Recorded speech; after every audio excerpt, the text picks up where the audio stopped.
여러분, 절대 자기 전에 이것 하지 마세요. 밤새 화장실 왔다 갔다 하다가 결국 심장까지 망가집니다. 서울대병원 심혈관센터가 15년간 추적 연구한 결과입니다.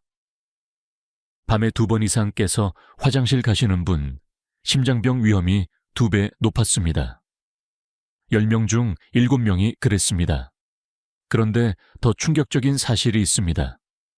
이 문제 나이 때문이 아닙니다. 잠들기 전에 무심코 하시는 한 가지 습관 때문입니다. 오늘 그 습관이 무엇인지, 그리고 어떻게 바꾸면 되는지 끝까지 알려드리겠습니다. 여러분도 혹시 이런 경험 있으시죠? 밤에 1번 깨시나요? 2번 깨시나요? 아니면 3번 이상 깨시나요? 2번 이상이시라면 지금부터 집중해서 들어주세요. 이미 몸이 위험 신호를 보내고 있는 겁니다. 많은 분들이 이렇게 말씀하십니다. 나이 들면 원래 그런 거 아니야. 60 넘으면 다 그렇지. 참고 살아야지. 저도 처음에는 그렇게 생각했습니다. 하지만 제가 노인의학 전문의로서 거의 30년간 연구하고 진료하면서 알게 된 사실은 완전히 달랐습니다. 밤중 소변 단순히 방광 문제가 아닙니다. 우리 몸 전체가 보내는 위험 신호입니다. 심장, 뇌, 심지어 낙상까지. 이 모든 것과 연결되어 있습니다. 그리고 다행히도 해결 방법이 있습니다. 비싼 약도 아니고 수술도 아니고 병원 치료도 아닙니다. 잠들기 전 딱 1스푼, 집에 있는 것으로 충분합니다. 돈 1푼 안 듭니다. 이것 하나로 많은 어르신들이 밤을 되찾으셨습니다. 오늘 제가 알려드릴 내용은 크게 7가지입니다. 첫째, 왜 예순 이후에 밤소변이 늘어나는지 진짜 원인을 알려드리겠습니다. 둘째, 방광이 왜 점점 예민해지는지 설명드리겠습니다. 셋째, 밤마다 깨는 것이 심장과 뇌에 어떤 위험을 주는지 말씀드리겠습니다. 넷째, 지금까지 잘못 알고 계셨던 상식 5가지를 바로잡아 드리겠습니다. 다섯째, 잠들기 전 1스푼이 어떻게 작용하는지 과학적으로 알려드리겠습니다. 여섯째, 오늘부터 바로 실천할 수 있는 구체적인 방법을 알려드리겠습니다. 일곱째, 효과를 배로 높여주는 저녁 습관까지 말씀드리겠습니다. 이 영상 끝까지 보시면 오늘 밤부터 달라지실 수 있습니다. 저는 대한노인의학회 정회원이자 서울의 한 대학병원에서 30년 가까이 어르신들의 건강을 돌봐온 전문의입니다. 진료실에서 수많은 어르신들을 만나면서 이건 나이 탓이야 하고 포기하시는 모습을 정말 많이 봤습니다. 하지만 그분들 중 상당수가 이 방법을 알고 나서 밤이 달라졌다고 말씀해 주셨습니다. 오늘 저도 과장 없이, 하지만 진심을 담아 말씀드리겠습니다. 영상을 시작하기 전에 질문 하나 드리겠습니다. 지금 이 영상을 어디에서 보고 계신가요? 침대에서 보고 계신가요? 거실, 소파에서 보고 계신가요? 그리고 지금 시간은 몇 시인가요? 댓글로 한 줄만 남겨주세요. 화면 너머에 계신 여러분을 저는 숫자가 아니라 한 분 한 분의 어르신으로 생각하고 있습니다. 자, 이제 첫 번째 이야기를 시작하겠습니다.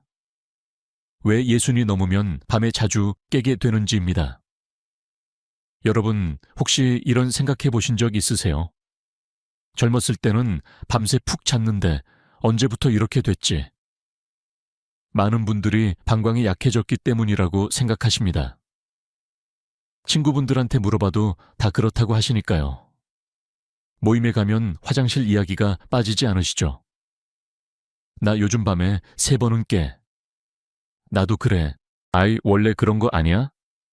저도 이런 대화를 정말 많이 들었습니다. 하지만 이것은 정확하지 않은 상식입니다. 그런데 사실 진짜 원인은 완전히 다른 곳에 있습니다. 바로 호르몬입니다. 우리 몸에는 항인효, 호르몬이라는 것이 있습니다. 이름이 어려우시죠? 쉽게 설명드리겠습니다.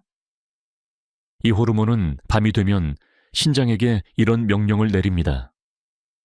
이제 밤이니까 소변 생산을 줄여라. 몸을 쉬게 해라. 공장에 비유해 보겠습니다. 신장은 우리 몸의 정수 공장입니다. 하루 종일 혈액을 걸러서 노폐물을 소변으로 만들어냅니다. 매일 약 180리터의 혈액을 걸러냅니다.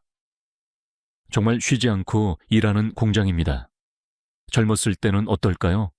밤이 되면 공장장이 야간 근무자들에게 지시합니다. 오늘은 생산량을 줄여라.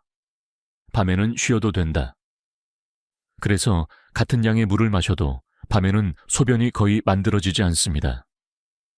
한번 잠들면 아침까지 푹 잘 수 있었던 이유가 바로 여기에 있습니다. 여러분도 젊었을 때는 그러셨죠? 한번 누우면 아침까지 깨지 않고 푹 주무셨을 겁니다. 그런데 나이가 들면 어떻게 될까요? 공장장의 목소리가 작아집니다. 야간 근무자들에게 지시가 제대로 전달되지 않습니다. 그래서 밤에도 나처럼 열심히 소변을 만들어내는 겁니다.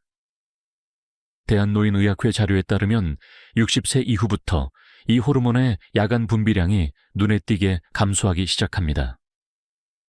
구체적인 숫자를 말씀드리겠습니다. 30대의 야간 호르몬 분비량을 100이라고 하면 60대는 약 60으로 줄어듭니다. 40%가 감소하는 겁니다. 70대가 되면 45 정도까지 떨어집니다. 절반 이하입니다. 질병관리청 통계를 보면 65세 이상 어르신 중 밤에 2번 이상 화장실에 가시는 분이 약 68%입니다. 10명 중 7명입니다. 그런데 이분들 대부분은 어떻게 하시나요? 나이 들면 다 그렇지. 원래 그런 거야. 이렇게 넘기십니다. 하지만 이것은 단순한 불편함이 아닙니다. 몸이 보내는 신호입니다. 70세를 넘기면 밤과 낮의 호르몬 차이가 거의 사라집니다. 10명 중 8명에서 이런 변화가 관찰됩니다. 신장은 밤에도 낮처럼 쉬지 않고 소변을 만들어냅니다. 물을 많이 마시지 않았는데도 새벽에 화장실에 가셔야 하는 이유가 바로 여기에 있습니다. 제가 진료실에서 만난 한 분이 떠오릅니다. 67세 남성분이셨습니다. 밤마다 3번씩 깨신다고 하셨어요. 처음에 이렇게 말씀하셨습니다. 선생님, 저는 전립선이 안 좋은 거 아닌가요? 친구들도 다 그렇다고 하던데요. 검사를 해봤더니 전립선은 나이에 비해 상태가 좋은 편이었습니다. 문제는 전립선이 아니라 야간 호르몬 분비 저하였습니다. 제가 설명을 드리니 그분이 이렇게 말씀하셨어요. 아, 그러면 방광이 잘못된 게 아니라 몸의 시계가 고장난 거군요. 정확하게 이해하셨습니다. 오래된 시계를 생각해 보세요. 새 시계는 정확한 시간을 알려줍니다. 아침 7시면 7시, 밤 10시면 10시. 하지만 오래된 시계는 어떤가요? 5분씩 느려지기도 하고 10분씩 빨라지기도 합니다. 정확한 시간을 알 수 없게 됩니다. 우리 몸의 생체 시계도 마찬가지입니다. 나이가 들면 밤인지 낮인지 헷갈리기 시작합니다. 여러분, 이 이야기를 들으시면서 혹시 이런 생각 드시나요? 아, 내가 이상한 게 아니었구나. 몸이 원래 그렇게 변하는 거구나. 맞습니다. 여러분, 잘못이 아닙니다. 의지가 약한 것도 아닙니다. 몸의 리듬이 바뀐 것뿐입니다. 그런데 문제는 이 변화가 소리 없이 진행된다는 점입니다. 통증도 없고 특별한 경고 신호도 없습니다. 그저 어느 날부터 잠이 얕아지고 새벽에 눈이 떠지고 다시 잠들기가 어려워집니다. 이때 많은 분들이 어떻게 하시나요? 나이가 들면 다 그렇지. 참고 살아야지. 이렇게 넘기십니다. 하지만 그렇게 지나친 밤들이 쌓이면 몸은 점점 더 밤을 휴식 시간이 아닌 활동 시간으로 착각하게 됩니다. 그리고 그 오해가 바로 야간요를 고착시키는 출발점이 됩니다. 제가 기억하는 또 한 분이 계십니다. 70이 새 여성분이셨는데 남편분이 밤에 자주 깨시는 것 때문에 함께 오셨습니다. 아내분이 이렇게 말씀하셨어요. 선생님, 남편이 밤에 서너 번씩 깨니까 저도 잠을 못 자요. 부부가 같이 힘들어요. 남편분은 미안해 하셨습니다. 옆에서 고개를 숙이고 계셨어요. 하지만 검사 결과를 보니 방광이나 전립선에 큰 문제가 없었습니다. 호르몬 변화와 생활 습관이 원인이었습니다. 3주 정도 제가 알려드린 방법을 실천하신 후에 다시 오셨는데 아내분이 활짝 웃으시면서 말씀하셨어요.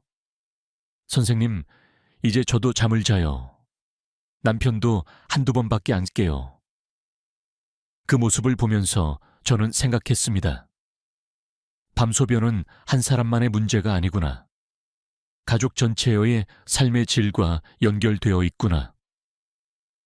여러분, 가정은 어떠세요? 배우자분이나 가족분이 여러분 때문에 함께 잠을 못 주무시고 계신 건 아닌가요? 이것이 첫 번째 원인입니다. 호르몬 변화입니다. 기억하세요. 방광이 약해진 것이 아닙니다. 몸의 시계가 흐려진 겁니다. 자, 지금까지 첫 번째 원인을 말씀드렸습니다. 호르몬 변화. 기억하시죠? 이제 두 번째 원인으로 넘어가겠습니다. 호르몬 변화 위에 또 하나의 문제가 겹쳐집니다. 바로 방광이 예민해지는 현상입니다. 많은 분들이 이상하게 생각하시는 부분이 있습니다. 화장실에 다녀와도 조금밖에 안 나왔어요. 그런데 왜 이렇게 자주 마려운 건지 모르겠어요. 이런 경험 있으시죠? 이 말씀 속에 핵심이 있습니다. 문제는 양이 아닙니다. 신호입니다. 국내 비뇨기과 연구에 따르면 젊은 성인의 방광은 약 300ml가 차야 강한 신호를 보냅니다. 종이컵으로 거의 2컵 정도입니다. 그런데 65세 이후에는 어떨까요? 120에서 150ml만 차도 뇌로 긴급 신호를 보냅니다. 반 컵도 안 되는 양입니다. 대한변유학회 연구에 따르면 65세 이상 어르신 중 72%가 이런 방광과민 증상을 보입니다. 10명 중 7명입니다. 왜 이런 일이 생길까요? 방광벽에 있는 신경 말단이 노화와 함께 더 예민해지기 때문입니다. 오래된 화재 경보기에 비유해 보겠습니다. 새 경보기는 어떤가요? 진짜 불이 났을 때만 울립니다. 연기가 자욱해지고 온도가 확 올라갈 때 울립니다. 하지만 오래된 경보기는 다릅니다. 토스트 조금 태운 것만으로도 난리가 납니다. 요리하다가 연기 조금 났는데 경보기가 울어서 당황하신 적 있으시죠? 방광도 마찬가지입니다. 젊었을 때는 꽉 찰 때만 신호를 보냈습니다.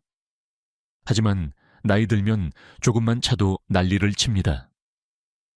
뇌는 이 신호를 받으면 어떻게 할까요? 진짜 가득 찼구나. 일어나야겠다. 이렇게 몸을 깨웁니다. 그래서 화장실에 다녀와도 왜 이것밖에 안 나왔지 하는 느낌이 드는 겁니다. 서울의 한 대학 병원에서 진행된 연구 결과가 있습니다. 밤에 3번 이상 화장실에 가시는 65세 이상 어르신 중 62%가 방광 용량은 정상이었습니다. 방광이 작아진 것이 아니었습니다. 신호가 너무 빨리 울린 것입니다. 제가 기억하는 70일 새 남성 환자분이 계십니다. 이분은 밤마다 2-3번씩 깨시는데 소변량은 늘 적었습니다. 검사해보니 전립선도 괜찮고 방광도 특별한 이상이 없었습니다. 처음에 이렇게 말씀하셨어요. 내가 너무 예민한가 봐요. 성격이 원래 좀 급해서 그런가? 저는 그분께 이렇게 설명드렸습니다. 어르신, 방광이 약해진 게 아닙니다. 경보 장치가 너무 빨리 울리고 있는 겁니다. 어르신 성격 문제가 아닙니다. 이 설명을 듣고 나서 그분의 표정이 조금 편안해지셨습니다. 문제를 이해하는 것만으로도 마음이 놓이시는 거죠. 여러분은 어떠세요? 화장실에 가셔도 양이 많으신 편인가요? 적으신 편인가요? 적은 편이시라면 방광신호 과민이 원인일 수 있습니다. 그런데 여기서 중요한 점 하나 짚고 넘어가겠습니다. 많은 분들이 잠자리에 들기 전 혹시 몰라서 미리 화장실에 다녀오시는 습관이 있습니다. 마렵지 않아도 일단 가보자 하시는 거죠. 현명한 행동처럼 보입니다. 하지만 사실 이것이 방광을 더 예민하게 훈련시킬 수 있습니다. 대한변뇨학회 자료에서도 반복적인 사전 변뇨가 방광 용적을 줄이는 데 영향을 줄 수 있다고 설명하고 있습니다. 방광은 기억하는 기관입니다. 자주 조금만 차도 비우면 그 상태를 정상으로 학습합니다. 아이 키우시는 것에 비유해 보겠습니다. 손주를 키우실 때 생각해 보세요. 아이가 조금만 보채도 바로 달래주면 어떻게 되나요? 아이는 조금만 불편해도 울게 됩니다. 어느 정도 참는 것을 배워야 합니다. 방광도 마찬가지입니다. 이해가 되시나요? 호르몬 변화에 방광 예민화가 겹치면 악순환이 시작됩니다. 밤은 점점 얕아지고 몸은 점점 쉽게 깨어납니다. 자, 지금까지 두 가지 원인을 말씀드렸습니다. 첫째, 호르몬 변화. 둘째, 방광 예민화. 기억하시죠? 이제 이 문제가 왜 그냥 불편함으로 끝나지 않는지 알아보겠습니다. 우리 몸 전체에 어떤 영향을 미치는지 말씀드리겠습니다. 여러분, 이 부분은 조금 무겁게 들리실 수 있습니다. 하지만 반드시 알아야 하는 이야기입니다. 밤중에 소변 때문에 자주 깨는 것이 단순히 피곤함에서 끝나지 않습니다. 세 가지 심각한 문제로 이어질 수 있습니다. 첫째, 심장 문제입니다. 둘째, 뇌 문제입니다. 셋째, 낙상 위험입니다. 하나씩 자세히 말씀드리겠습니다. 먼저 심장 이야기부터 해보겠습니다. 우리가 깊이 잠들면 심장도 함께 쉽니다. 정상적인 깊은 수면 동안에는 혈압이 자연스럽게 10에서 20% 정도 내려갑니다. 이것을 야간 혈압 하강이라고 부릅니다. 이 과정이 심장 건강에 매우 중요합니다. 심장을 트럭에 비유해 보겠습니다. 낮에는 무거운 짐을 싣고 열심히 달립니다. 배달도 하고 이삿짐도 옮깁니다. 하루 종일 쉬지 않고 일합니다. 밤에는 어떻게 해야 할까요? 짐을 내리고 정비소에서 쉬어야 합니다. 엔진도 식히고 타이어도 점검하고 기름도 갈아야 합니다. 그래야 다음날 또 달릴 수 있습니다. 수면이 바로 그 정비 시간입니다. 그런데 대한고혈압학회 자료에 따르면 밤에 2번 이상 깨는 분들 중 상당수가 이 혈압 하강이 제대로 일어나지 않습니다. 구체적으로 말씀드리면 야간에 2번 이상 깨는 분들의 58%가 혈압 하강 부전을 보였습니다. 10명 중 6명입니다. 몸은 누워있지만 심장은 밤새 긴장 상태에 놓여 있는 겁니다. 트럭이 정비소에 들어갔는데도 엔진을 끄지 않고 공회전하는 것과 같습니다. 이런 상태가 반복되면 어떻게 될까요? 서울대병원 심혈관 센터에 15년간 추적 연구 결과가 있습니다. 정말 충격적입니다. 밤에 2번 이상 깨는 어르신은 그렇지 않은 분에 비해 심근경색 위험이 1.8배였습니다. 뇌졸중 위험은 2.1배였습니다. 거의 2배입니다. 특히 새벽 4시에서 6시 사이가 가장 위험한 시간대로 나타났습니다. 왜 새벽이 위험할까요? 이 시간에 우리 몸은 혈압을 서서히 높여 깨어날 준비를 합니다. 일어날 준비를 하는 거죠. 그런데 밤새 제대로 쉬지 못한 심장과 혈관은 이 변화를 감당하기 어렵습니다. 그래서 심장마비나 뇌졸중이 이 시간대에 가장 많이 발생하는 겁니다. 여러분, 혹시 새벽에 화장실 다녀오신 후 가슴이 두근거리거나 머리가 맑지 않은 적 있으셨나요? 있으시다면 그것이 심장과 뇌가 보내는 경고 신호일 수 있습니다. 저는 이 이야기를 들을 때마다 마음이 무겁습니다. 왜냐하면 많은 분들이 이 위험을 모르고 계시기 때문입니다. 아들, 딸에게 짐이 되고 싶지 않으시죠? 손주들과 오래오래 놀아주고 싶으시죠? 그러시려면 이 밤 소변 문제를 가볍게 넘기시면 안 됩니다. 제가 진료실에서 만난 한 분이 떠오릅니다. 68 세 남성분이셨습니다. 늘 웃으시면서 건강하게 지내시던 분이었어요. 손주가 둘인데 매주 주말마다 놀아주시는 게 가장 큰 낙이라고 하셨습니다. 어느 날 새벽에 화장실 다녀오시다가 갑자기 어지러우셨다고 합니다. 다행히 심하지는 않아서 넘어지지는 않으셨어요. 하지만 그 후로 밤마다 불안해 하셨습니다. 혹시 또 어지러우면 어떻게 하지? 넘어져서 다치면 손주들이랑 못 놀아주는데. 그분이 하신 말씀이 아직도 기억납니다. 선생님, 저는 손주들한테 할아버지 최고 소리 듣는 게 제일 좋아요. 병원에 입원해서 아이들 걱정시키고 싶지 않아요. 그 마음, 여러분도 똑같으시죠? 다음은 뇌 이야기입니다. 깊은 수면 중에는 뇌 안에서 아주 중요한 일이 일어납니다. 낮 동안 쌓인 노폐물을 청소하는 겁니다. 특히 알츠하이머와 관련된 베타 아밀로이드라는 단백질이 이 시간에 제거됩니다. 우리 뇌를 가게에 비유해 보겠습니다. 낮에는 손님을 맞이하느라 바쁩니다. 계산도 하고 물건도 정리하고 새 물건도 들여놓습니다. 하루 종일 쉴 틈이 없죠. 그러다 보면 쓰레기도 쌓이고 바닥도 더러워집니다. 밤에 가게 문을 닫으면 어떻게 하나요? 청소를 합니다. 바닥도 쓸고 진열대도 닦고 쓰레기도 버립니다. 그래야 다음 날 새로 손님을 맞을 수 있습니다. 잠이 바로 그 청소 시간입니다. 뇌척수액이라는 것이 빗자루와 걸레 역할을 합니다. 수면 중에 뇌척수액이 순환하면서 노폐물을 쓸어냅니다. 대한신경과학회 보고에 따르면 깊은 수면 중에 뇌의 노폐물 청소 효율이 깨어있을 때보다 10배 높습니다. 그런데 자꾸 깨면 어떻게 될까요? 가게 문을 열었다 닫았다 하면 청소를 제대로 할 수 없겠죠. 국내 신경과학회 연구 결과에 따르면 수면이 자주 중단될수록 기억력 저하와 인지 기능 감소가 빠르게 나타났습니다. 특히 야간에 3번 이상 깨는 분들은 그렇지 않은 분에 비해 5년 후 치매 발생률이 1.7배 높았습니다. 많은 어르신들이 말씀하십니다. 요즘 깜빡깜빡해요. 이름이 잘 안 떠올라요. 뭘 하려고 했는지 잊어버려요. 이것이 단순한 노화가 아니라 깨진 수면의 결과인 경우가 적지 않습니다. 여러분, 혹시 최근에 이런 경험 있으셨나요?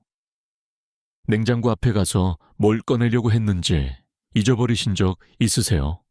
열쇠를 어디 뒀는지 한참 찾으신 적 있으세요? 손주 이름이 순간 생각이 안 나신 적 있으세요? 있으시다면 혹시 밤잠이 문제일 수 있습니다.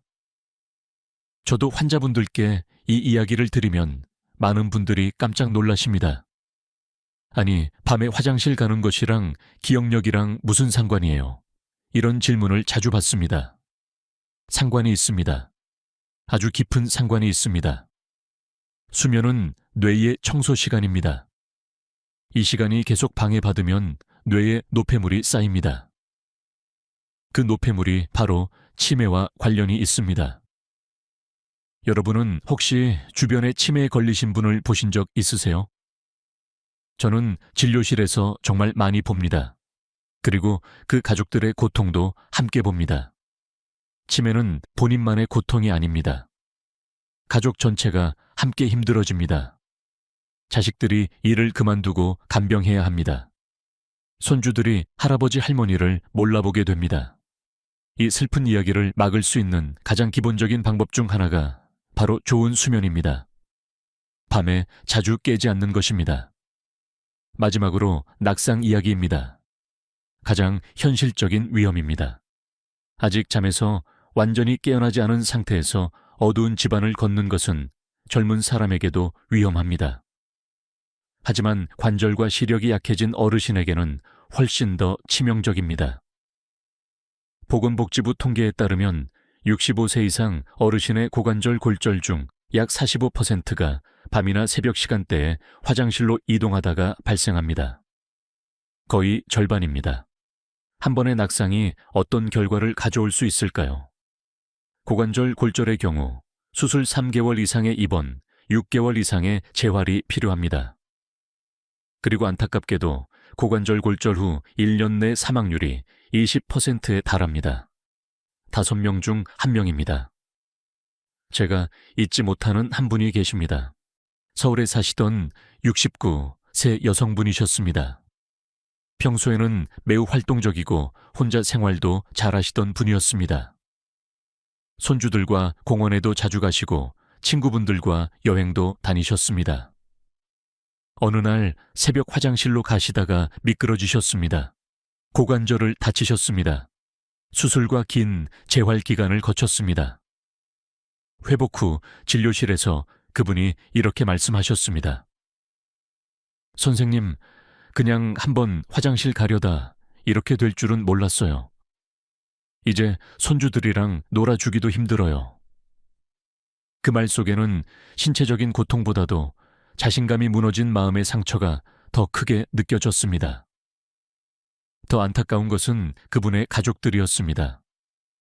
딸이 직장을 그만두고 간병을 해야 했습니다. 가족 전체의 삶이 달라졌습니다. 나중에 그 딸분이 저한테 따로 말씀하셨어요. 선생님, 엄마가 밤에 자주 깬다는 건 알고 있었어요. 근데 그게 이렇게 위험한 줄은 몰랐어요. 진작 알았으면 뭔가 했을 텐데. 그 말을 듣는 순간 저도 마음이 아팠습니다. 여러분의 자녀분들도 아마 모르고 계실 겁니다. 부모님이 밤에 몇 번씩 깨신다는 것을요. 그리고 그것이 얼마나 위험한지도요. 오늘 이 영상을 자녀분들과 함께 보시는 것도 좋은 방법입니다. 가족이 함께 알아야 함께 예방할 수 있습니다. 여러분은 어떠세요? 침실에서 화장실까지 밤에 안전하게 이동할 수 있는 환경이신가요? 조명은 있으신가요? 센서 조명이나 야간 조명을 설치해 두셨나요? 문턱은 없으신가요? 작은 문턱도 밤에는 위험합니다. 미끄러운 바닥은 아니신가요? 화장실 바닥에 미끄럼 방지 매트가 있으신가요? 침대에서 일어날 때 잡을 수 있는 것이 있으신가요? 만약 한 가지라도 걱정이 되신다면 이 문제를 가볍게 넘기시면 안 됩니다. 자, 지금까지 3가지 위험을 말씀드렸습니다. 첫째, 심장 문제. 밤에 2번 이상 깨면 심장병 위험 2배. 둘째, 뇌 문제. 수면 중단 시 치매 위험 1.7배. 셋째, 낙상 위험. 고관절 골절의 45%가 야간 화장실 이동 중 발생. 기억하시죠? 그래서 저는 항상 강조합니다. 밤중 소변은 불편함의 문제가 아닙니다. 위험의 문제입니다. 다행히도 이 악순환을 부드럽게 끊어낼 방법이 있습니다. 몸을 억지로 누르는 방식이 아니라 밤에 쉬어도 된다는 신호를 다시 보내주는 방법입니다. 하지만 방법을 알려드리기 전에 먼저 여러분이 잘못 알고 계실 수 있는 상식들을 바로잡아 드리겠습니다. 이것을 모르시면 아무리 좋은 방법도 효과가 없습니다. 지금부터 말씀드릴 내용은 많은 분들이 깜짝 놀라실 수 있습니다. 지금까지 알고 계셨던 것과 완전히 다르기 때문입니다. 잘못된 상식 5가지를 말씀드리겠습니다. 첫째, 저녁에 물을 안 마시면 된다는 상식입니다. 많은 분들이 밤에 화장실 가기 싫어서 저녁 6시 이후로 물을 거의 안 드십니다. 현명한 방법처럼 보이죠. 하지만 이것은 오히려 역효과를 냅니다. 왜 그럴까요? 수분이 부족해지면 소변이 농축됩니다. 진한 소변은 방광벽을 자극합니다. 자극을 받은 방광은 더 예민해집니다. 더 자주 신호를 보냅니다. 대한변요학회 연구에 따르면 저녁 수분 섭취를 극단적으로 줄인 그룹이 오히려 야간요 빈도가 높았습니다. 그러면 어떻게 해야 할까요? 답은 적당히입니다. 저녁 식사 후 물 한 컵, 종이컵으로 한 컵 정도는 오히려 드시는 것이 좋습니다. 다만 잠들기 2시간 전부터는 줄이시면 됩니다. 둘째, 카페인만 피하면 된다는 상식입니다. 커피를 끊으면 괜찮아지겠지 생각하시는 분들이 많습니다. 물론 카페인은 줄이시는 게 좋습니다. 하지만 문제는 카페인만이 아닙니다. 알코올이 더 큰 문제입니다. 저녁에 소주 한 잔, 맥주 한 캔 드시는 분들 많으시죠? 잠이 잘 올 것 같다고 드시는 분도 계십니다. 하지만 알코올은 항인료, 호르몬 분비를 억제합니다. 앞서 말씀드린 그 호르몬입니다. 공장장의 목소리를 더 작게 만듭니다. 그리고 방광을 자극해서 더 자주 마렵게 만듭니다. 서울대병원 비뇨기과 연구에 따르면 저녁에 알코올을 섭취한 날 밤 야간요 빈도가 평균 1.4배 증가했습니다. 저녁 술은 밤 소변의 적입니다. 셋째, 나이 들면 어쩔 수 없다는 상식입니다. 60 넘으면 다 그렇지. 원래 그런 거야. 이렇게 생각하시는 분들이 정말 많습니다. 하지만 이것은 반은 맞고 반은 틀린 말입니다. 네. 나이 들면 호르몬이 변합니다. 방광도 예민해집니다. 이것은 사실입니다. 하지만 이 변화를 완전히 막을 수는 없어도 완화할 수는 있습니다. 같은 70세라도 밤에 한 번도 안 깨시는 분이 있고 4-5번 깨시는 분이 있습니다. 그 차이는 생활 습관에서 옵니다. 대한노인의학회 연구에 따르면 적절한 생활 습관 관리를 한 그룹이 그렇지 않은 그룹에 비해 야간요 빈도가 40% 낮았습니다. 포기하지 마세요. 넷째, 참으면 방광이 튼튼해진다는 상식입니다. 무조건 참으면 된다고 생각하시는 분들 계십니다. 참을수록 방광이 커진다고 믿으시는 거죠. 하지만 무리하게 참는 것은 오히려 해롭습니다. 방광이 지나치게 늘어나면 방광벽 근육이 손상될 수 있습니다. 그리고 요로 감염 위험도 높아집니다. 적절한 시간에 배뇨하는 것이 중요합니다. 보통 새 4시간 강역이 적당합니다. 다섯째, 약으로 해결해야 한다는 상식입니다. 밤에 자주 깨면 약을 먹어야지 하고 생각하시는 분들 계십니다. 물론 약이 필요한 경우도 있습니다. 전립선 비대증이나 과민성 방광 같은 질환이 있다면 전문의 처방이 필요합니다. 하지만 대부분의 야간요는 약 없이도 상당히 개선될 수 있습니다. 서울의 한 대학 병원 연구에 따르면 생활습관 교정만으로 야간요가 50% 이상 개선된 경우가 전체의 63%였습니다. 약 없이 10명 중 6명이 좋아졌습니다. 자, 5가지 잘못된 상식을 바로잡아 드렸습니다. 첫째, 저녁에 물을 안 마시면 된다. 아닙니다. 적당히 드셔야 합니다. 둘째, 카페인만 피하면 된다. 알코올이 더 문제입니다. 셋째, 나이 들면 어쩔 수 없다. 생활 습관으로 40% 줄일 수 있습니다. 넷째, 무조건 참으면 된다. 오히려 해롭습니다. 다섯째, 약으로 해결해야 한다. 63%가 약 없이 좋아졌습니다. 기억나시죠? 이제 드디어 많은 분들이 가장 궁금해 하시는 부분으로 들어가겠습니다. 잠들기 전 한 스푼이 어떻게 작용하는지 과학적으로 설명드리겠습니다. 먼저 한 가지 분명히 말씀드리겠습니다. 이 방법은 기적이 아닙니다. 모든 분에게 똑같은 효과를 보장하지도 않습니다. 하지만 몸의 원리를 이해하고 적용하시면 많은 분들에게 도움이 됩니다. 제가 말씀드리는 한 스푼은 방광을 억지로 누르는 방법이 아닙니다. 몸 전체에 이제 쉬어도 된다는 신호를 보내는 방식입니다. 나이가 들수록 우리 몸은 강한 자극보다 정확한 신호에 더 잘 반응합니다. 국내 수면의학 연구에 따르면 노인의 야간 각성은 단순히 소변량 때문이 아니라 자율신경계의 균형이 깨졌을 때 더 쉽게 발생합니다. 자율신경계가 뭘까요? 쉽게 설명드리겠습니다. 우리 몸에는 두 가지 페달이 있습니다. 자동차를 생각해 보세요. 엑셀과 브레이크가 있죠. 교감신경은 엑셀입니다.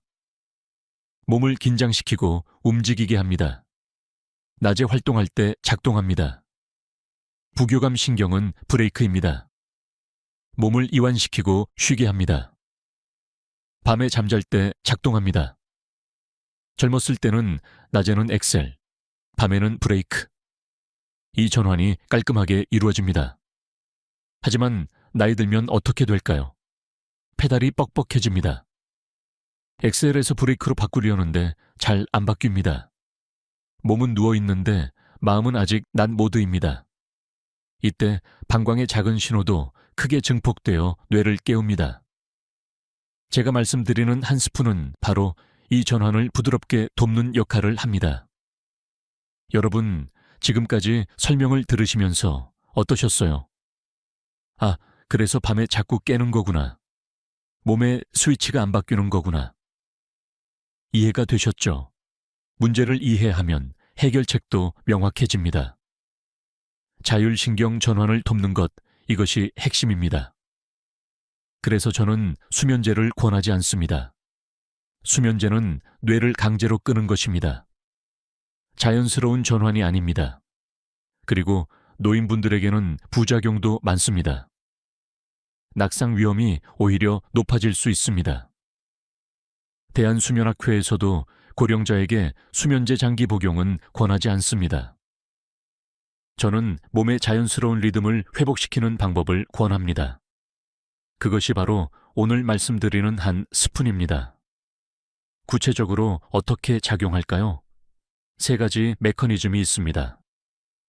첫째, 혈당 안정입니다. 잠자는 동안 혈당이 급격히 떨어지면 우리 몸은 스트레스 호르몬을 분비합니다.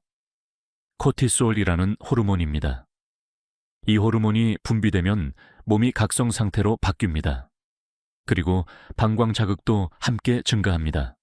서울의 한 대학병원에서 진행된 연구에서 잠들기 전 혈당 변동이 큰 노인일수록 야간뇨 빈도가 높았습니다. 잠들기 전 소량의 자연 당분은 밤새 혈당을 안정적으로 유지해 줍니다. 급격한 저혈당을 막아주는 겁니다. 둘째, 부교감 신경 활성화입니다. 특정 식품에 들어있는 성분이 부교감 신경을 활성화합니다. 브레이크를 밟아주는 역할을 하는 거죠. 예를 들어 바나나에 있는 마그네슘과 칼륨, 꿀에 있는 트립토판이 이런 역할을 합니다. 셋째, 방광 자극 완화입니다. 나이가 들면 방광 내벽이 건조하고 예민해집니다. 이때 자극을 완화해주는 요소가 있으면 배뇨가 과도하게 발생하는 것을 줄여줍니다. 대한배뇨학회 자료에서도 방광 자극을 줄이는 생활습관이 야간뇨 관리의 핵심 중 하나라고 강조하고 있습니다. 그렇다면 구체적으로 무엇을 어떻게 먹으면 될까요? 세 가지 방법을 알려드리겠습니다. 하나만 선택하셔서 하시면 됩니다. 첫 번째 방법, 꿀 한 스푼입니다. 천연꿀을 작은 숟가락으로 한 스푼 약 5ml 정도입니다. 물에 타지 마시고 그냥 그대로 드세요. 꿀에는 포도당과 과당이 들어있어서 밤새 혈당을 안정시켜 줍니다. 그리고 트립토판이라는 아미노산이 멜라토닌 생성을 도와 수면의 질을 높여줍니다. 주의할 점이 있습니다. 당뇨가 있으신 분은 주치의와 먼저 상담하세요. 혈당 조절이 안정적이지 않은 분에게는 권하지 않습니다. 두 번째 방법, 바나나 반 개입니다. 바나나에는 마그네슘과 칼륨이 풍부합니다. 이 두 가지 미네랄이 근육을 이완시키고 신경을 안정시킵니다. 방광 근육도 포함해서요. 바나나는 소화가 잘 되어서 밤에 위장에 부담을 주지 않습니다. 당지수도 중간 정도라서 혈당을 급격히 올리지 않습니다. 너무 익은 바나나보다는 약간 노란색 끝부분이 살짝 초록색인 바나나가 좋습니다. 당지수가 더 낮기 때문입니다. 세 번째 방법, 아몬드 7알입니다. 아몬드에는 마그네슘이 풍부합니다. 한 줌의 하루 필요량의 약 20%가 들어있습니다. 마그네슘은 근육 이완과 신경 안정에 필수적입니다.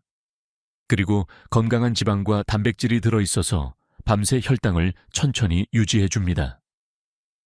소금이나 설탕이 첨가되지 않은 자연 상태의 아몬드를 드세요. 여러분은 어떤 방법이 끌리시나요? 꿀은 달콤한 것 좋아하시는 분께, 바나나는 과일 좋아하시는 분께, 아몬드는 견과류 좋아하시는 분께 기회 맞게 선택하시면 됩니다. 효과는 비슷합니다. 한 가지 더 말씀드리겠습니다. 이 세 가지를 섞어서 드시면 안 됩니다. 하나만 선택하세요. 왜냐하면 양이 중요하기 때문입니다. 세 가지를 다 드시면 양이 너무 많아집니다.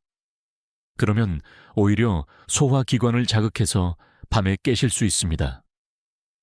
심플하게 하나만 선택하세요. 그리고 꾸준히 하세요. 여러분은 어떤 것을 선택하시겠어요? 지금 당장 댓글로 써보세요. 꿀이요, 바나나요, 아몬드요. 이렇게 써주시면 됩니다. 다른 분들이 뭘 선택하셨는지도 보실 수 있습니다.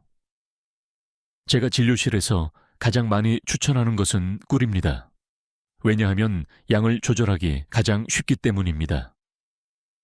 작은 숟가락 하나 정확하게 한 스푼만 드시면 됩니다. 바나나는 반개라고 말씀드렸지만 바나나 크기가 다르잖아요. 아몬드도 5알에서 7알이라고 했지만 개수 세기가 번거로우실 수 있습니다. 꿀은 숟가락 하나면 됩니다. 간단합니다. 물론 당뇨가 있으신 분은 아몬드를 추천드립니다. 아몬드는 혈당에 거의 영향을 주지 않기 때문입니다. 자, 이제 가장 중요한 부분입니다.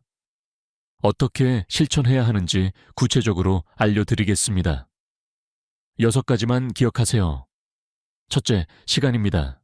잠들기 30분에서 40분 전에 드세요.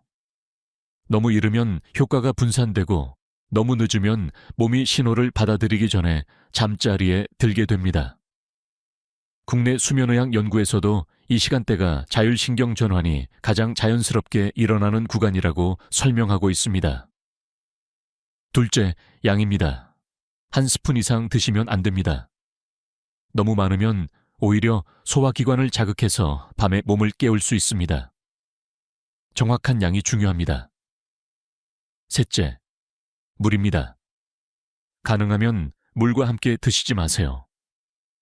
물이 들어가면 위와 장이 다시 움직이기 시작합니다. 그 신호가 신장과 방광으로도 전달됩니다. 오히려 밤중 소변 신호가 활성화될 수 있습니다. 대한수면학회에서도 잠들기 전 수분 섭취를 최소화하는 것이 야간 각성을 줄이는 데 도움이 된다고 설명하고 있습니다. 넷째, 일관성입니다. 하루 이틀로 효과를 기대하시면 안 됩니다. 최소 7일에서 14일 정도 꾸준히 하셔야 합니다. 국내 노인 수면 패턴 연구에서도 새로운 야간 습관이 자리 잡기까지 약 2주 정도 걸린다고 보고하고 있습니다. 중간에 한번 깼다고 해서 실망하지 마세요. 목표는 완전히 안 깨는 것이 아닙니다. 덜 깨고 다시 잠들기 쉬운 상태로 가는 것입니다. 다섯째, 기록입니다. 밤에 몇 번 깨셨는지 간단히 메모해 두세요. 달력의 숫자만 적어도 됩니다. 일주일 후, 2주 후에 비교해 보시면 변화를 느끼실 수 있습니다. 여섯째, 예외 상황입니다. 당뇨가 있으시면 반드시 주치의와 상담하세요. 갑작스러운 체중 감소, 혈뇨, 배뇨시 통증이 있으시면 반드시 비뇨기과 진료를 받으셔야 합니다. 이 방법은 치료를 대신하는 것이 아닙니다. 자, 6가지 기억하시죠? 첫째, 잠들기 40분 전에 둘째, 한 스푼만. 셋째, 물 없이. 넷째, 최소 2주간 꾸준히. 다섯째, 기록하기. 여섯째, 예외 상황 확인 기억해 두세요. 중간 정리를 해드리겠습니다. 잠들기 40분 전 한 스푼만 물 없이 2주 이상 기록하기. 예외 확인. 6가지 기억하시죠? 어려운 것 하나도 없습니다. 오늘 밤부터 시작하실 수 있습니다. 집에 꿀이나 바나나 아몬드 하나쯤은 있으시잖아요. 제가 진료했던 73 새 남성 환자분이 떠오릅니다. 이분은 오랫동안 밤에 3번씩 깨는 것이 당연하다고 생각하며 지내셨습니다. 특별한 약을 쓰고 싶어 하지도 않으셨고 그저 조금만 덜 깨면 좋겠다고 하셨습니다. 이 방법을 2주 정도 실천하셨습니다. 다시 진료실에 오셨을 때 이렇게 말씀하셨어요. 선생님, 아직 한 번은 깨지만 예전처럼 불안하지가 않습니다. 저는 이 말이 매우 중요하다고 느꼈습니다. 몸이 밤을 다시 신뢰하기 시작했다는 신호이기 때문입니다. 그리고 한 달 후에 다시 오셨을 때는 이렇게 말씀하셨습니다. 선생님, 이제 한 번만 깨요.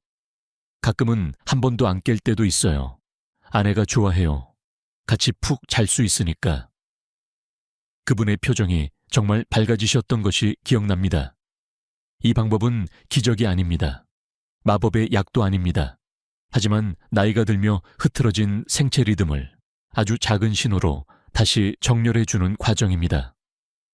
여러분도 하실 수 있습니다. 어렵지 않습니다. 오늘 밤부터 시작하세요. 자, 지금까지 잠들기 전 한 스푼의 원리와 방법을 알려드렸습니다. 기억하시죠? 꿀, 바나나, 아몬드 중 하나 잠들기 40분 전 물 없이 2주 이상 꾸준히. 이제 마지막으로 이 효과를 배로 높여주는 저녁 습관들을 알려드리겠습니다. 이것까지 함께 하시면 효과가 훨씬 좋아집니다. 저는 늘 말씀드립니다. 몸은 단 하나의 행동보다 저녁 전체의 분위기를 기억한다고요. 같은 한 스푼이라도 어떤 저녁을 보내셨느냐에 따라 효과가 완전히 달라집니다. 5가지 저녁 습관을 알려드리겠습니다. 첫째, 저녁 식사 시간입니다. 가능하다면 저녁 식사는 오후 6시 반에서 7시 이전에 마치세요. 왜 그럴까요? 해가 지고 나면 소화기능과 신진대사가 자연스럽게 속도를 늦춥니다. 이때 음식을 늦게 섭취하면 몸은 쉬어야 할 시간에 계속 일을 하게 됩니다. 그 여파가 방광 자극으로 이어질 수 있습니다. 국내 노인 영양 연구에 따르면 저녁을 8시 이후에 드신 분들이 7시 이전에 드신 분들보다 야간요 빈도가 1.3배 높았습니다. 작은 변화입니다. 하지만 밤이 훨씬 조용해졌다고 말하는 분들이 많습니다. 제가 기억하는 70대 초반 남성분이 계십니다. 처음 오셨을 때 저녁 8시 반에 드신다고 하셨어요. 일 끝나고 집에 오시면 그 시간이 된다고요. 제가 저녁 식사 시간을 당기시라고 말씀드렸더니 처음에는 힘들다고 하셨어요. 하지만 3주 정도 7시 전에 드시도록 노력하셨더니 밤에 깨는 횟수가 줄었다고 하셨습니다. 이제는 아예 6시 반에 드신다고 하세요. 습관이 바뀌니까 오히려 편하다고요. 이런 작은 변화가 모여서 밤을 바꿉니다. 둘째, 저녁 이후 음료입니다. 많은 어르신들이 따뜻한 우유나 차 한 잔을 편안함의 상징처럼 생각하십니다. 하지만 밤 시간대에는 그 한 잔이 생각보다 큰 자극이 됩니다. 액체가 들어가면 몸은 다시 처리 모드로 들어갑니다. 신장과 방광도 함께 움직이기 시작합니다. 잠들기 2시간 전부터는 음료 섭취를 최소화하세요. 위로가 필요하시다면 음료 대신 따뜻한 조명 아래에서 가볍게 몸을 이완시키는 것이 더 좋습니다. 셋째, 잠자는 자세입니다. 왼쪽으로 누워서 무릎 사이에 작은 베개를 끼는 자세가 좋습니다. 왜 그럴까요? 이 자세는 복부 압력을 줄이고 혈액순환을 도와 밤 동안 몸이 안정되기 쉬운 환경을 만들어줍니다. 방광에 가해지는 압력도 줄어듭니다. 국내 재활의학 자료에서도 이 자세가 소화와 야간 불편감을 완화하는 데 도움이 된다고 설명하고 있습니다. 넷째, 취침 전 화장실 습관입니다. 앞서 말씀드렸죠. 마렵지 않은데 혹시 몰라서 미리 가는 것은 방광을 예민하게 훈련시킬 수 있습니다. 몸을 믿는 연습이 필요합니다. 진짜 신호가 왔을 때 반응하겠다는 믿음입니다. 처음에는 불안하실 수 있습니다. 하지만 이 신뢰가 쌓일수록 밤은 점점 더 길어집니다. 이것은 마음의 훈련이기도 합니다. 몸을 믿는 연습. 저는 환자분들께 이렇게 말씀드립니다. 방광은 여러분을 배신하지 않습니다. 진짜 신호가 오면 알려줍니다. 미리 걱정하지 않아도 됩니다. 여러분은 밤에 몇 번 화장실에 가시나요? 한 번, 두 번, 세 번 이상? 지금 댓글로 숫자만 써주세요. 다른 분들과 비교해 보시면 용기가 생기실 겁니다. 다섯째, 조명과 전자기기입니다. 잠들기 1시간 전부터는 밝은 조명을 피하세요. TV나 스마트폰의 푸른빛은 멜라토닌 분비를 억제합니다. 멜라토닌은 수면 호르몬입니다. 따뜻한 조명 아래에서 책을 읽거나 조용히 호흡을 고르는 것이 좋습니다. 자, 5가지 저녁 습관입니다. 기억하시죠? 첫째, 저녁 식사는 7시 이전에. 둘째, 잠들기 2시간 전부터 음료 줄이기. 셋째, 왼쪽으로 누워서 무릎 사이에 베개. 넷째, 마렵지 않으면 화장실 가지 않기. 다섯째, 잠들기 1시간 전부터 밝은 빛 피하기. 이렇게 저녁의 흐름이 바뀌면 한 스푼은 더 이상 단독 행동이 아니라 편안한 밤으로 들어가는 문이 됩니다. 추가로 낮 시간에 도움이 되는 습관 4가지도 알려드리겠습니다. 이것까지 함께 하시면 효과가 더욱 좋아집니다. 첫째, 아침 햇빛입니다. 아침에 일어나서 30분 정도 햇빛을 쬐세요. 창가에 앉아 계셔도 좋고 가벼운 산책을 하셔도 좋습니다. 왜 햇빛이 중요할까요? 햇빛은 우리 몸의 시계를 리셋해 줍니다. 아침에 햇빛을 쬐면 뇌에 지금은 낮이다 라는 신호가 전달됩니다. 그러면 밤에는 자동으로 지금은 밤이다 라는 신호가 더 선명해집니다. 아까 말씀드렸죠. 나이 들면 낮과 밤의 구분이 흐려진다고요. 햇빛이 그 구분을 다시 선명하게 만들어줍니다. 국내 수면의학 연구에서도 아침 햇빛 노출이 야간 멜라토닌 분비를 30% 이상 증가시킨다고 보고하고 있습니다. 실내에만 계시면 안 됩니다. 꼭 밖에 나가시거나 최소한 창가에서 햇빛을 받으세요. 유리창을 통해서도 효과가 있습니다. 둘째, 낮 시간 수분 섭취입니다. 하루에 필요한 물은 낮에 충분히 드세요. 아침과 점심때 물을 잘 드시면 저녁에 굳이 많이 안 드셔도 됩니다. 오전에 하루 물의 60, 70%를 드시는 것이 좋습니다.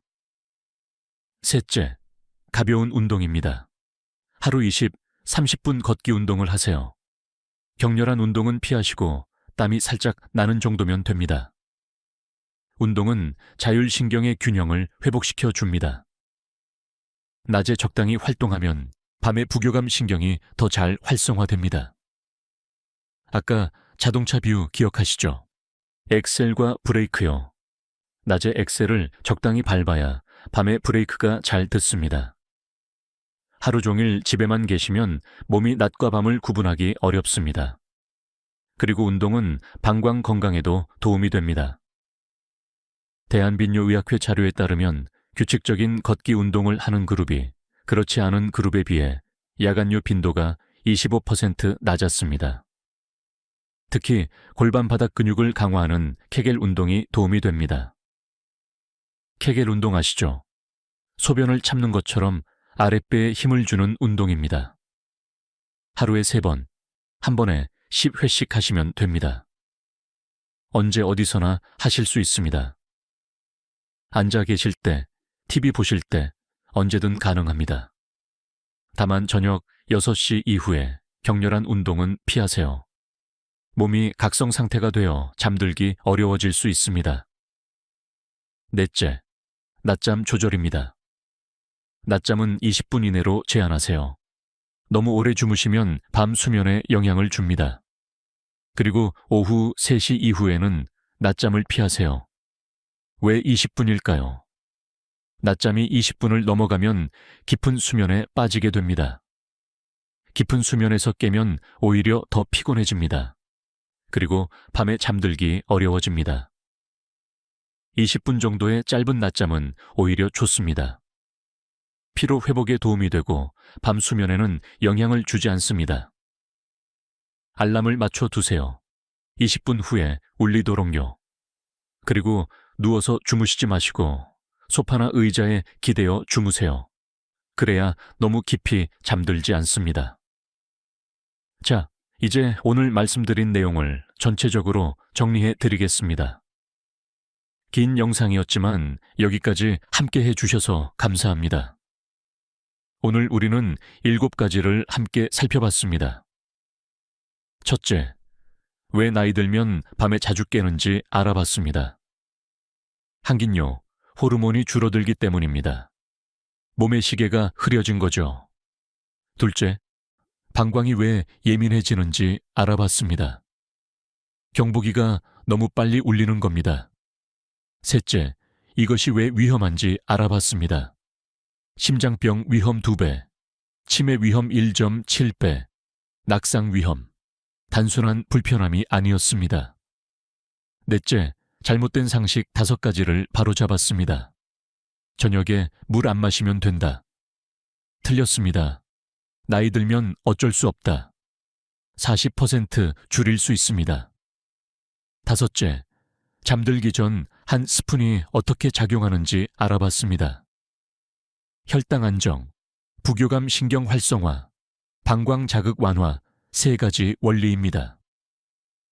여섯째, 구체적인 실천 방법을 알려드렸습니다. 잠들기 30, 40분 전, 한 스푼만 물 없이 2주 이상 꾸준히. 7째, 효과를 높이는 저녁 습관을 알려드렸습니다. 저녁 식사 7시 이전, 음료 줄이기, 왼쪽으로 눕기, 몸 밑기, 밝은 빛 피하기. 기억하시죠? 자, 이제 가장 중요한 것만 다시 한번 정리해 드리겠습니다. 오늘 영상에서 딱 3가지만 기억하세요. 첫째, 밤에 자주 깨는 것은 나이 탓만이 아닙니다. 호르몬 변화와 방광 예민화가 원인입니다. 그리고 생활 습관으로 충분히 개선할 수 있습니다. 둘째, 잠들기 전 한 스푼 습관을 시작하세요. 꿀, 바나나, 아몬드 중 하나. 잠들기 30, 40분 전에 물 없이 2주 이상 꾸준히. 셋째, 저녁 전체의 흐름을 바꾸세요. 저녁 식사는 7시 이전에, 음료는 잠들기 2시간 전부터 줄이기, 조명은 1시간 전부터 어둡게. 이 3가지만 기억하시면 됩니다. 어렵지 않습니다. 오늘 밤부터 시작할 수 있습니다. 돈 한 푼 안 듭니다. 집에 있는 것으로 충분합니다. 중요한 것은 완벽한 밤이 아닙니다. 조금 더 편안한 밤입니다. 한 번 덜 깨고 다시 잠들기가 쉬워지고 아침에 일어났을 때 몸이 덜 무겁게 느껴지는 것. 그 작은 변화들이 쌓이면 삶의 리듬도 함께 달라지기 시작합니다. 우리 세대는 자식 키우느라 정작 내 건강은 뒤로 했습니다. 먹고 살기 바빠서 몸은 늘 뒷전이었죠. 이제 우리 차례입니다. 손주들과 오래오래 놀아주시려면, 가족들에게 짐이 안 되시려면 지금부터 밤을 챙기셔야 합니다. 60 이후의 건강은 더 강한 자극이 아니라 더 지혜로운 돌봄에서 만들어집니다. 저는 진료실에서 매일 이것을 확인하고 있습니다. 여러분, 그동안 고생 많으셨습니다. 이제 스스로에게 조금 더 친절해지셔도 괜찮습니다. 이 영상의 내용은 일반적인 건강 정보를 바탕으로 한 것입니다. 개인의 상태에 따라 다를 수 있습니다. 통증, 혈뇨, 급격한 증상 변화가 있다면 반드시 전문의와 상담하시기 바랍니다. 이 영상은 진단이나 치료를 대신할 수 없습니다. 오늘 이야기가 마음에 조금이라도 닿았다면 댓글로 지금 계신 곳과 시간을 남겨주세요. 여러분의 한 줄 한 줄이 저에게는 다시 영상을 만들 힘이 됩니다. 도움이 되셨다면 좋아요 부탁드립니다. 가족 중에 밤에 자주 깨시는 분이 계시다면 이 영상을 공유해 주세요. 함께 건강해지실 수 있습니다. 구독해 주시면 더 많은 분들께 건강 정보가 전달됩니다. 우리 함께 건강해집시다. 저는 앞으로도 여러분의 밤이 조금 더 조용해질 수 있도록 과장 없이 하지만 진심을 담아 이야기하겠습니다. 오늘 밤은 스스로에게 조금 더 친절해지셔도 괜찮습니다. 편안한 밤 되시길 바랍니다. 감사합니다.